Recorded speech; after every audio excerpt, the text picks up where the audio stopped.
오늘 주신 하나님 말씀은 빌립보서 3장 5절에서 14절 말씀입니다.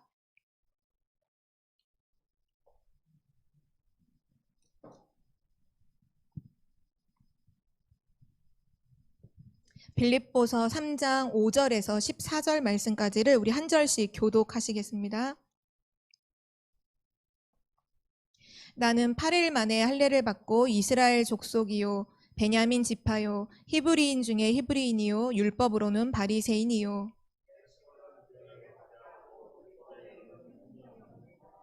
그러나 무엇이든지 내게 유익하던 것을 내가 그리스도를 위하여 다 해로 여길 뿐더러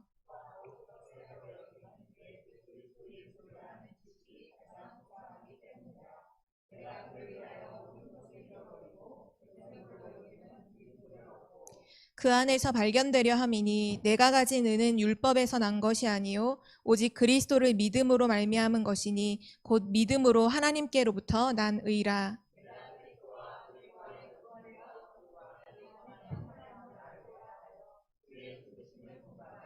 어떻게 해서든지 죽은 자 가운데서 부활에 이르려 하노니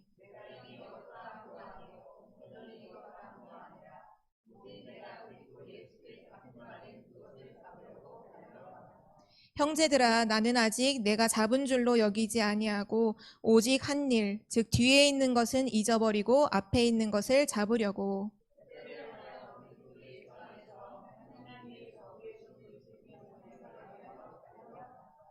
아멘. 아멘. 오늘은 현장복음 메시지 18과고요.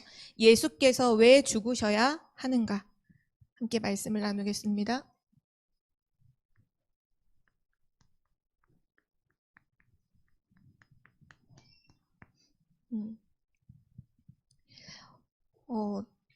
많은 사람들이 신앙생활을 하면서 사실 많이 갈등하는 부분이 있는데요. 그게 삶에 대한 부분이거든요.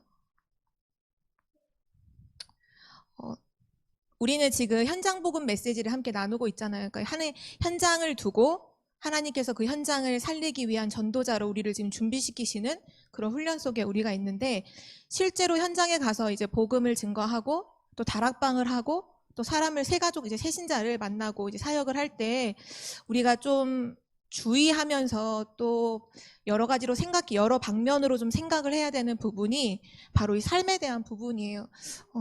이 삶을 조금 더 나누면요. 기본이라 하면 보통 우리가 어떤 자세를 취하고 있는지에 대한 부분이잖아요. 또는 상식적인 부분. 그러면서 이제 수준이라는 게 이제 모든 사람에게 수준이 있으니까요. 우리도 현장에서 복음을 증거하고 말할 때 눈에 보이지 않지만 우리 수준이 이 상대방에게 보이고 또 우리의 말과 행동을 통해서 전달이 되죠. 수준이라 하면 눈높이겠죠. 우리가 최고의 가치의 복음을 다 가지고 있는데, 만약에 현장에서 사역을 함에 있어서 복음을 전달하잖아요. 근데 그때 우리가 너무 기본이 안 돼 있거나 우리의 수준이 너무 아니면, 그러면 이게 정말 너무 귀중한 복음인데도 불구하고 그 사람이 복음을 이제 알기도 전에, 복음을 이제 좀 복음으로 뿌리 내리고 복음으로 각인되는 그게 오기도 전에 어쩌면 문이 막히는 순간들이 분명히 오겠죠. 그래서 만약에 전도자가 사역을 하는데, 다락방을 하는데 늘 약속 시간에 늘 늦고 뭔가 늘 시간을 어기고 막 이랬다 저랬다 하고, 또 이 수준이 눈높이가 대화가 좀 돼야 되잖아요. 근데 대화가 너무 안 돼. 너무 꽉 막혔어. 세상도 너무 막 모르고 무조건 막 다 사단이라 하고 막 이래 해버리면 너무 귀중한 복음을 가지고 있고 이걸 전달을 해야 되는데 그게 막히잖아요. 어쩌면 우리가 이제 교회 안에서도 랩넌트들이 어느 부분에서 사실 좀 낙심을 해버리냐 하면, 맞아요. 복음을 알아야 돼요. 복음을 알고 복음으로 뿌리 내려야 되는 건 너무 맞는데, 그 친구들이 복음을 알아가기도 전에, 복음으로 뿌리 내리기 전에 어쩌면 먼저 복음을 받았다고 하는 어른들의 모습이나 또는 사역자의 모습이 너무 이 부분이 안 돼 있으면 아이들이 그대로 무너져 버리거든요. 그러니까 복음을 들어야 되는데 들을 수가 없는 거죠. 그래서 여기 계신 모든 분들은 현장에 중요한 복음을 하나님께 전달받아서 전달할 사역자로서 이 삶에 있어 나의 삶에 있어서의 기본이라는 부분, 나의 수준, 우리가 세상하고 똑같은 수준이 된다면 어떻게 세상을 살릴 수가 있겠어요, 그렇죠? 아무리 좋은 것이라 하더라도 세상과 같은 수준이라면 세상은 살릴 수 없죠, 그렇죠? 우리 맨날 메시지에서 그러셨잖아요. 청주 수준으로는 청주를 살릴 수 없다.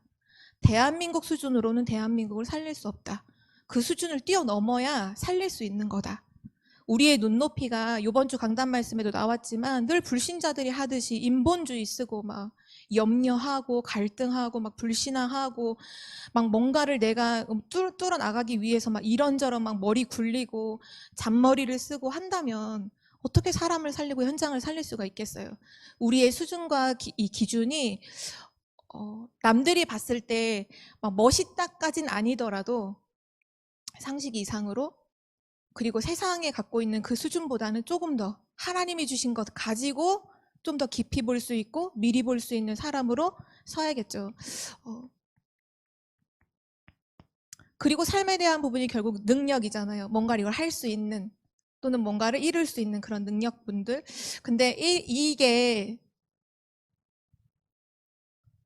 복음을 증거하는 데 있어서 분명히 중요한 부분이에요. 중요한 부분인데 만약에 우리가 기본이 너무 잘 돼 있고 상식 완전 상식 이상이고 눈높이도 너무 남들이 봤을 때 너무 멋있다 할 정도로 돼 있고 실제 우리가 능력도 남들이 봤을 때 인정을 할 만큼 능력을 갖고 있다 한들 이것 가지고는 절대 사람을 변화시킬 수는 없어요. 왜냐하면 이거는 뭐냐 하면요,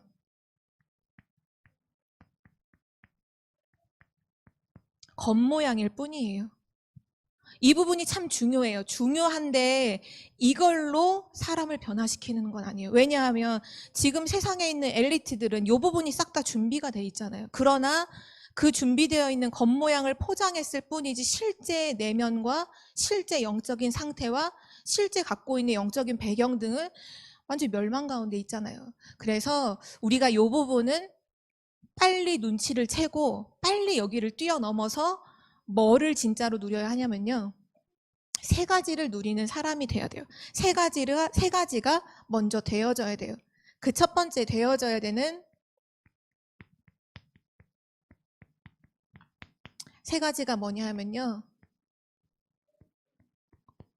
복음의 참된 능력을 내가 가지고 있어야 돼요. 내가 복음의 참된 능력을 맛본 자가 돼야 돼요. 이것을 진짜로 갖고 있는 사람이야말로 어떤 상황, 어떤 현장, 누구를 만나든지 그 사람에게 복음의 능력을 누릴 수 있도록 도울 수 있거든요. 그러니까 우리는 누구냐? 복음의 능력을 진짜로 체험한 증인으로 현장에 있는 불신자가 복음을 듣고 이제 새신자가 되었을 때 그로 하여금 가장 먼저 복음을 맛볼 수 있도록, 복음의 능력을 체험할 수 있도록 우리는 도와줘야 되는 거죠. 물론 하나님께서 능력으로 역사하셔서 복음은 알게 되는 것이지만 하나님은 지금도 사람을 통해 일하시잖아요. 전도자를 통해 일하시잖아요. 그렇기 때문에 우리가 복음의 맛을 진짜로 보고 이걸 심부름할 수 있어야 합니다. 이 복음의 맛을 봤다는 건요, 진짜 복음의 맛을 보면 인생이 변화가 되어져요.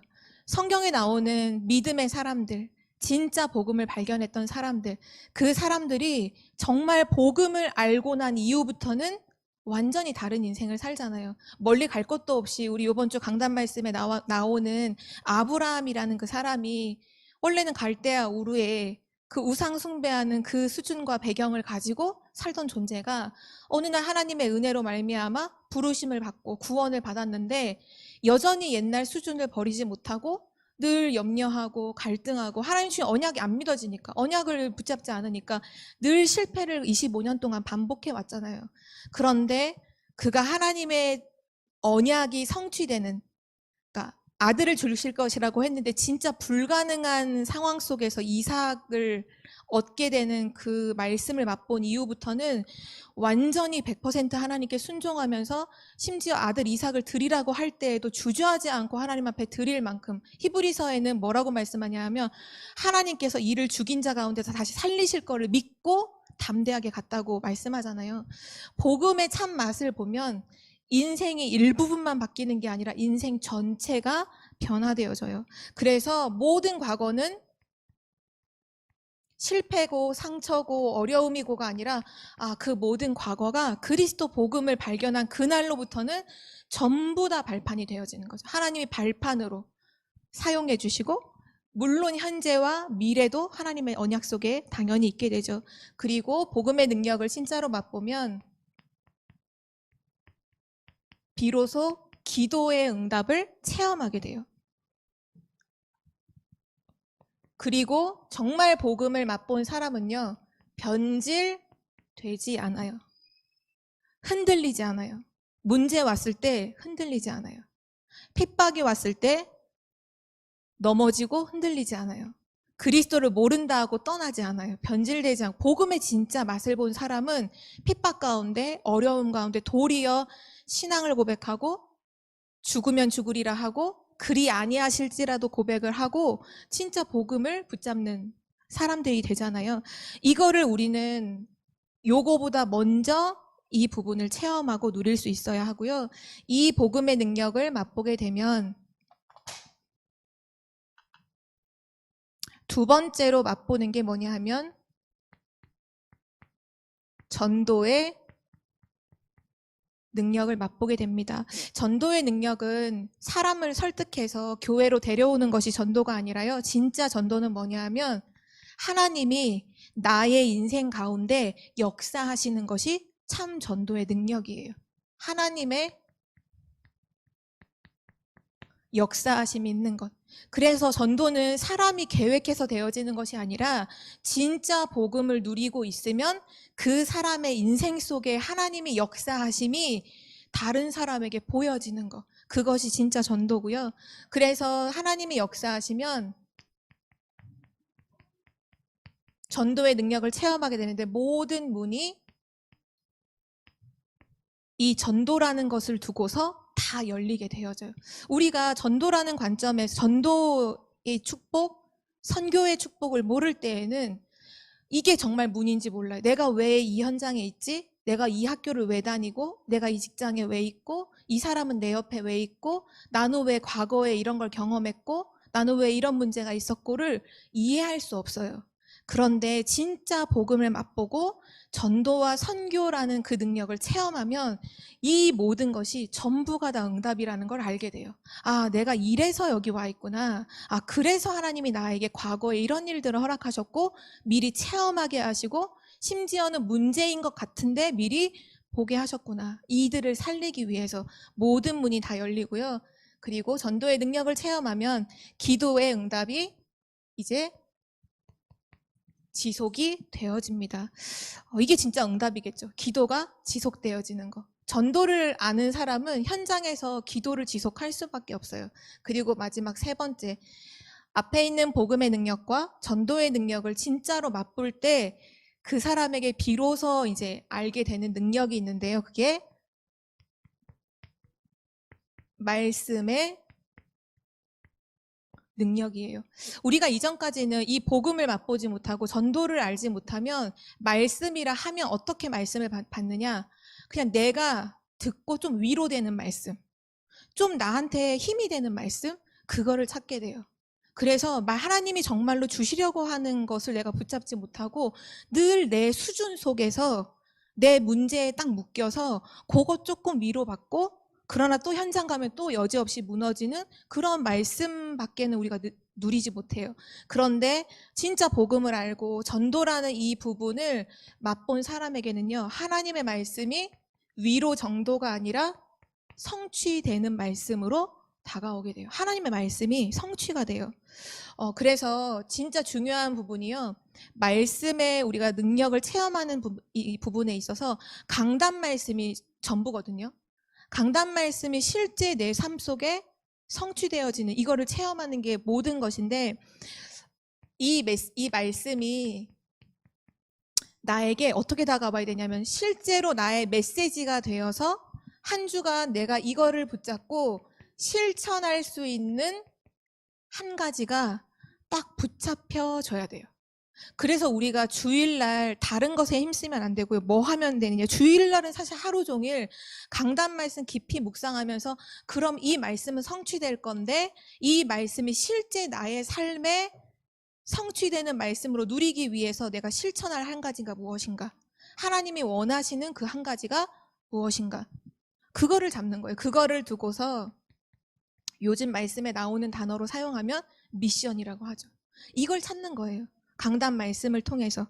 그러면 그 사람의 인생에는 뭐가 되어지냐면 기도가 지속되는 정도를 넘어서 기도가 되어지는 삶이 되어져요. 하나님의 말씀, 성취될 하나님의 분명히 성취될 하나님 말씀이 내게 와 있으니까 기도를 한다, 뭐 기도를 해라, 그게 아닌 거죠. 기도가 되어지는 거죠. 하나님의 말씀을 기대하기 때문에 그 말씀을 가지고 소망을 가졌기 때문에 되어질 수밖에 없는 거예요. 그래서 우리가 현장에서 정말 중요한 게 뭐냐 하면 우리가 복음을 증거했을 때 그 복음을 증거한 사람이, 복음을 받은 사람이 요 세 가지를 정말 알 수 있도록, 정말 이것을 맛볼 수 있도록 도와주는 것. 그 사역이 현장 전도자의 가장 중요한 부분이고요. 이걸 맛보면 그 사람은 더 이상 그 미자립 상태가 되지 않아요. 자립되는 상태가 되어져요. 언제든지 복음 누리게 되고 언제든지 전도의 눈으로 모든 사건을 보게 되고 언제든지 말씀을 통해서 답을 확인하게 되는 그런 인생이 되는 거죠. 사실 오늘부터 이제 오늘이 18가인데요. 18, 19, 20, 21과에 해당되는 이 현장 복음 메시지가 바로 여기에 대한 메시지가 선포가 돼요. 진짜 복음의 능력, 전도의 능력, 말씀의 능력이 무엇인지에 대한 말씀이 선포가 되는데 오늘 그 부분이 실제로 나의 것이 되어지는 은혜가 있으시기를 기도합니다. 오늘 제목 그대로요. 예수께서 왜 죽으셔야 하는가? 오늘은 바울은 이렇게 고백을 했어요. 10절에 보면 내가 그리스도와 그 부활의 권능과 그 고난에 참여함을 알고자 하여 그의 죽으심을 본받아 어떻게 해서든지 죽은 자 가운데서 부활에 이르려 하노니. 그리스도의 죽으심이 대체 나와 무슨 상관이 있는가? 그건 너무나 중요한 부분이죠. 왜 예수님께서 죽으셔야 했는가? 그 부분에 답을 갖고 있는 사람은 당연히 죽음에 대한 참 자유를 누릴 수 있고 부활에 대한 능력에 참여할 수 있게 되는 거죠. 그래서 첫 번째로요. 예수님의 죽으심은 십자가의 죽으심인데요. 창세기 2장 17절 말씀에 선악을 알게 하는 그 열매를 먹은 날에는 너가 반드시 죽으리라고 하나님 말씀을 하셨죠. 예수님께서 왜 반드시 죽으셔야만 했는가 할 때 이 부분이에요. 죄의 결과는 하나님을 떠나는 그 죄의 결과는 죽음이라는 거예요. 그래서 로마서 3장 10절에 보면 의인은 없나니 하나도 없다라고 성경은 말씀하고 있고요. 23절에 보면 모든 사람이 죄를 범하였음에 하나님의 영광에 이르지 못하더니 요한복음 8장 44절에 바로 사단에게 속아서 하나님을 떠나는 그 죄에 빠졌잖아요. 지금 죄 가운데 있는 인간이 사단에게 완전히 사로잡혀 있다는 사실, 성경은 이걸 말씀하고 있고요. 또 예수님께서 죽으신 이유가 뭐냐? 로마서 8장 2절 말씀에 허물과 죄로 죽은, 그러니까 생명의 성령의 법이 죄와 사망의 법에서 해방시키기 위해서, 예수님의 죽으심은 우리를 죄와 사망의 법에서 해방시키시기 위해서 죽으신 것이다. 그래서 로마서 5장 8절에 우리가 아직 죄인 되었을 때 그리스도께서 우리를 위하여 죽으심으로 하나님께서 우리에 대한 자기의 사랑을 확증하셨느니라. 우리는 죄를 깨달을 수가 없어요. 사람의 지혜로는 사람이 죄인이라는 것을 절대로 깨달을 수가 없어요. 왜냐하면 이미 영적으로 죽은 상태거든요. 그래서 이미 죄 때문에 죽어있는 인간을 위해서 이 죽음의 문제를 해결하시기 위해, 이 죽음의 문제를 해결하시기 위해서 예수 그리스도께서 오신 거예요. 그래서 이 말씀을 주실 때 이제 유광수 목사님이 이렇게 표현을 하시더라고요. 예수 그리스도의 죽으심은 우리 문제를 장례시키는 장례식이다. 이 말씀 이해되세요? 예수 그리스도의 죽으심은 그리스도를 죽은 사람을 장례를 하잖아요. 근데 예수 그리스도의 죽으심은 우리의 모든 문제를 장례시켜버리는 장례식이다. 그 장례식은 슬픔의 장례가 아니라 너무나 기쁨이요 소망이 되는 장례이죠. 인간에게는 절대로 해결할 수 없는 죄가 있잖아요. 하나님을 떠난 원죄, 그리고 이 원죄로 말미암아 지은 자범죄. 죄의 값은 사망이기 때문에 절대로 인간은 이것을 해결할 수가 없어요. 그래서 하나님이 처음부터 이 죄의 문제를 해결하시기 위해서 그리스도를 보내셨고, 그 방법이 십자가의 죽으심이란 사실이죠. 두 번째로요. 그 예수 그리스도의 십자가의 죽으심의 그럼 결과는 뭔가요? 결과가 무엇인지 고린도후서 5장 21절 말씀에 정확하게 나와 있는데요. 우리 함께 한번 찾아볼까요? 고린도 전서 5장 21절이요.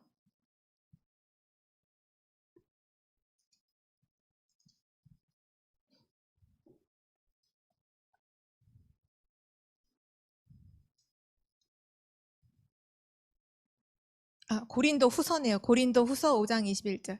고린도 후서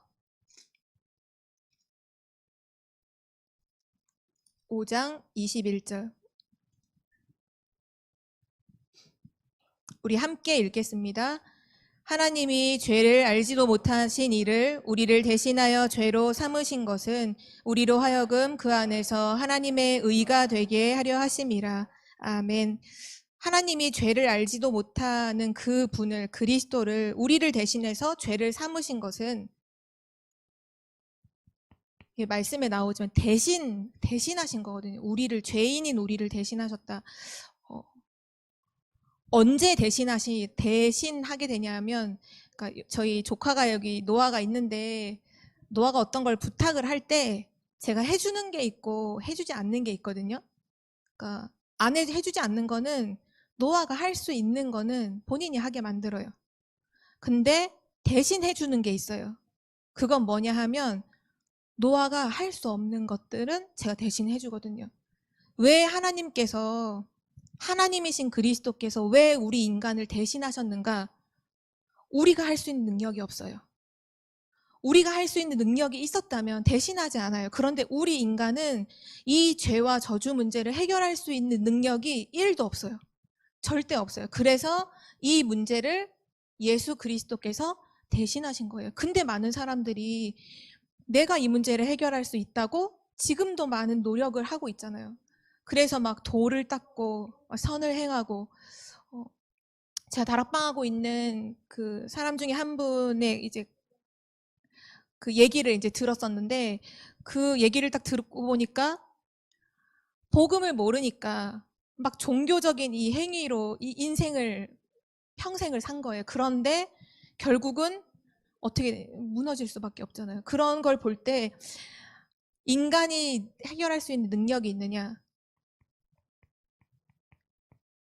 절대 불가능하기 때문에 하나님께서 그리스도를 우리 대신 보내셔서 이 모든 문제를 해결하신 것이다. 성경은 말씀하고 있고요. 히브리서 9장 28절에 보면 그리스도께서 많은 사람의 죄를 담당하시려고 단번에 들이신 바 되셨다. 또 히브리서 10장 10절에도 보면 그리스도의 몸을 단번에 들이심으로 말미암아 우리가 거룩함을 얻었노라. 또 한 가지 말씀을 더 보면요. 베드로전서 3장 18절. 말씀에 보면 그리스도께서도 단번에 죄를 위하여 죽으사 의인으로서 불의한 자를 대신하셨으니 이는 우리를 하나님 앞으로 인도하려 하심이라. 예수 그리스도의 죽으심의 결과가 뭐냐? 우리의 죄를 대신하심으로 모든 죄 문제를 해결하시고 우리를 거룩한 자가 되게 하시고, 그리스도께서 단번에 죽으심으로 이 문제를 해결하신 이유는 우리를 하나님 앞으로 인도하려 하심이라. 하나님 만나는 길을 열어주시기 위해서 죽으셨다는 거. 그래서 세 번째로 그 예수 그리스도의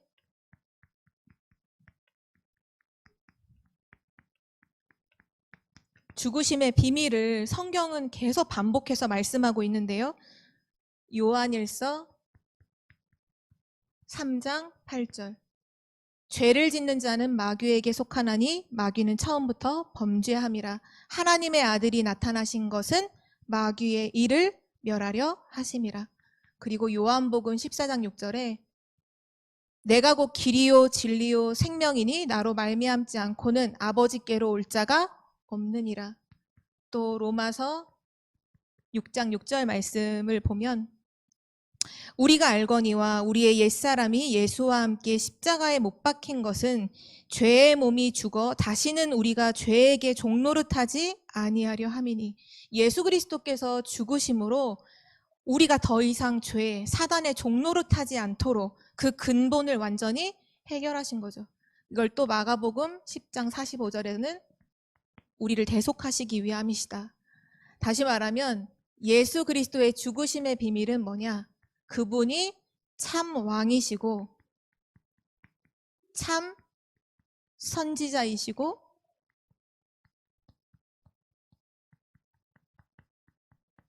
참 제사장이심을 말씀하고 있는 거죠. 예수 그리스도, 그분은 그냥 제사장, 선지자, 왕이 아니라 과거에 숱하게 왔던 수많은 왕들이 있었고 수많은 선지자가 있었고 수많은 제사장이 있었지만 결국은 인간의 근본 문제는 해결할 수 없었잖아요. 늘 과거는 반복되고 늘 또 다른 왕이 세워져야 또 다른 선지자가 와야 되고. 그런데 그리스도는 누구냐? 참 선지자, 참 제사장, 참 왕이심으로 단번에 단 한 번의 십자가의 죽으심으로 우리 인간의 모든 문제를, 나의 모든 죄와 저주 문제를 해결하셨음을 성경은 말씀하고 있습니다. 그래서 구약에는요, 끊임없이 이 부분에 대해서 예언해 놓으셨어요. 창세기 3장 15절.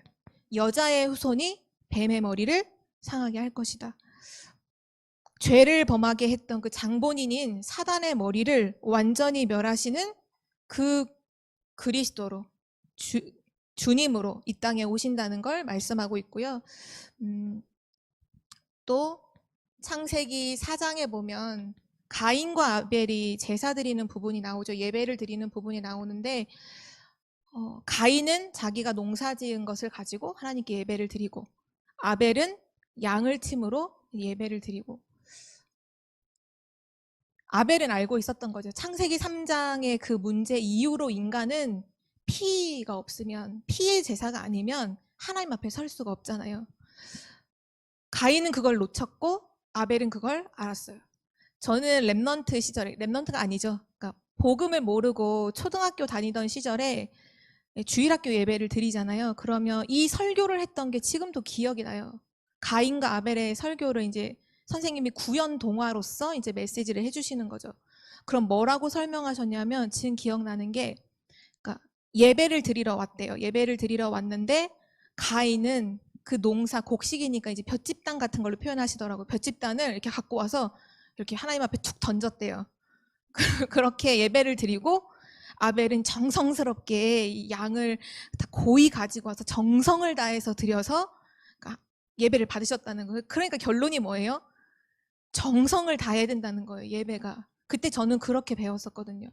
그러니까 복음에 대해서 무지하면 윤리 도덕적인 것밖에는 전달할 게 없잖아요.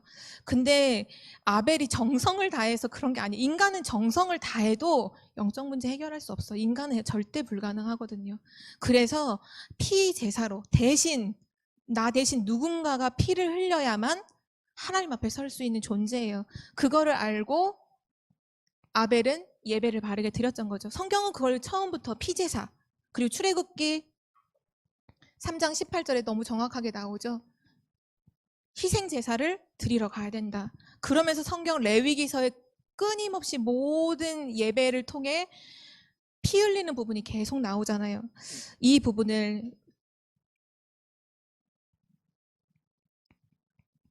가지고 계속 하나님께서 우리에게 말씀해 주시는 부분은 바로 예수 그리스도의 십자가 사건, 그것을 미리 예언으로 설명하신 거고요.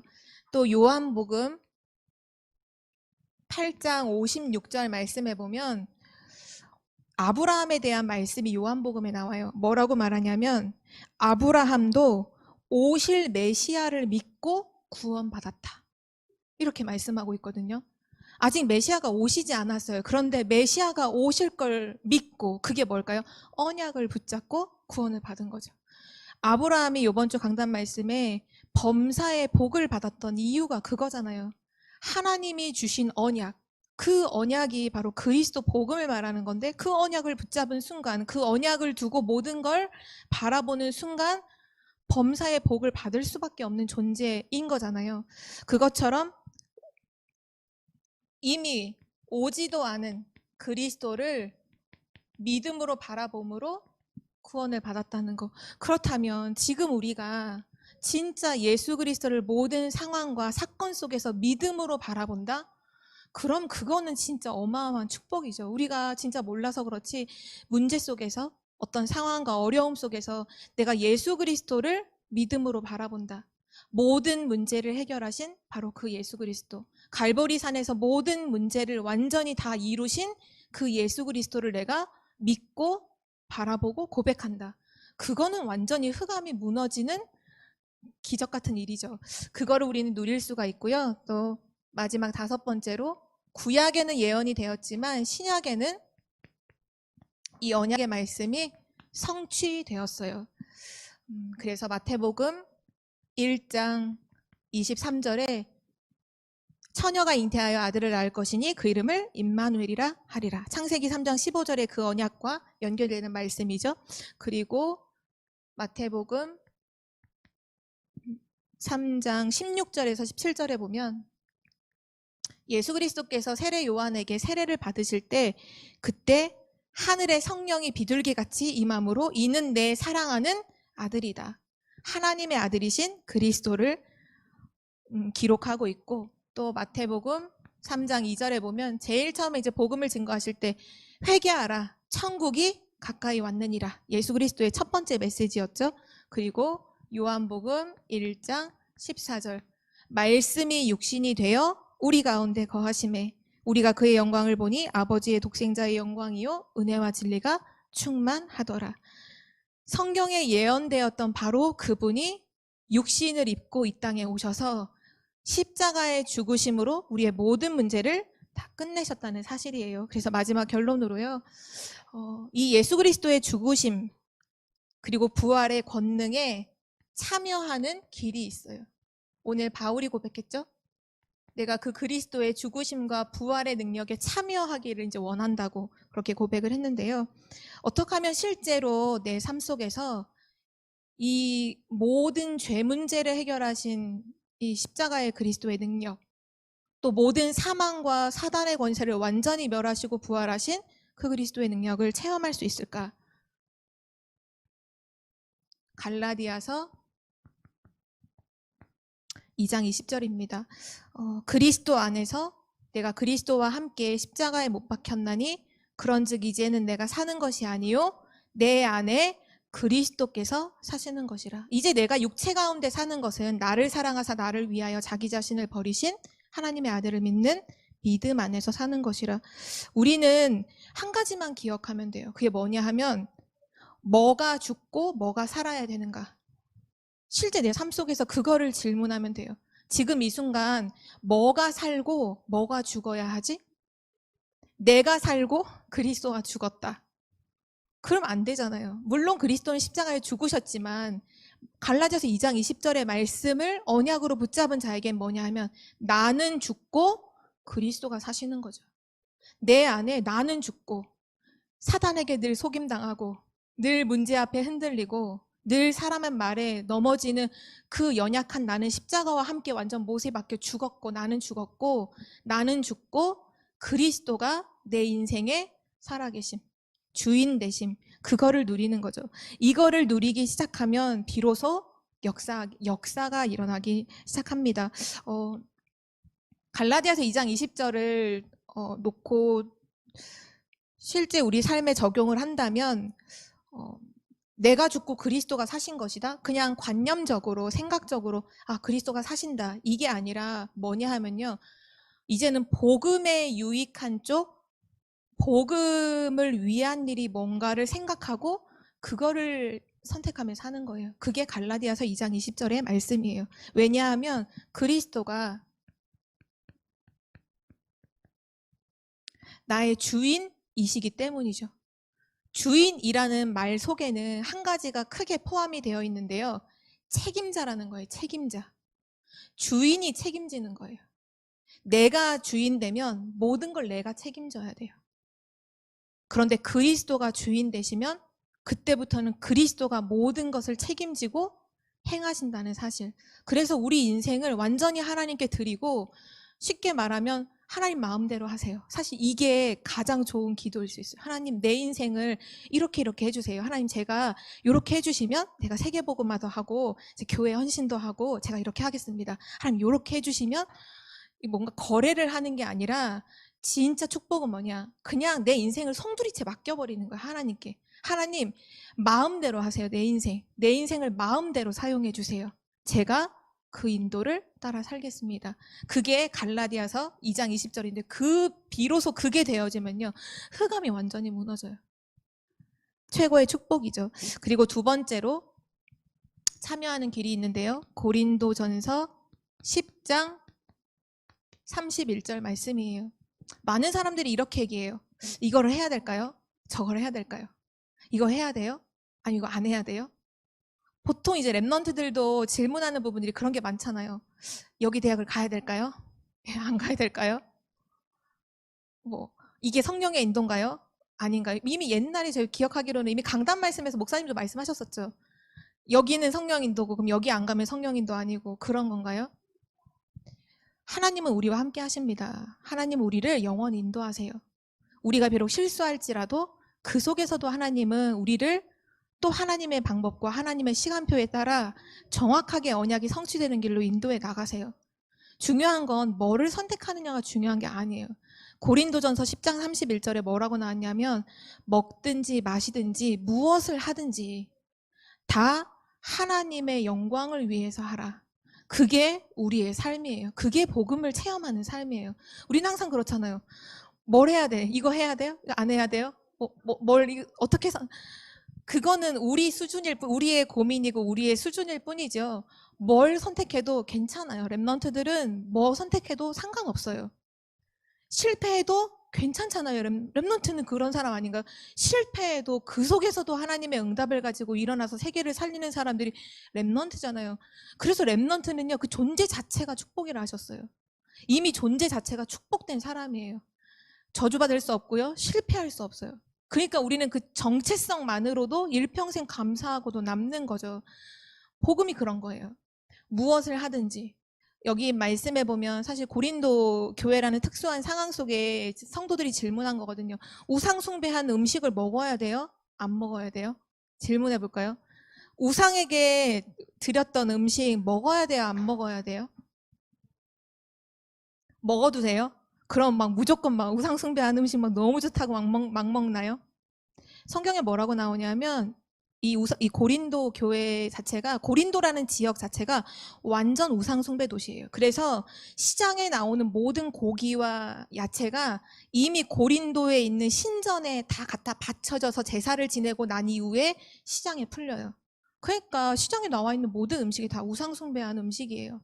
이걸 먹어야 된다, 안 먹어야 된다, 막 사람들이 싸우는 거예요. 바울이 뭐라고 말하냐면 이렇게 말해요. 먹어도 된다.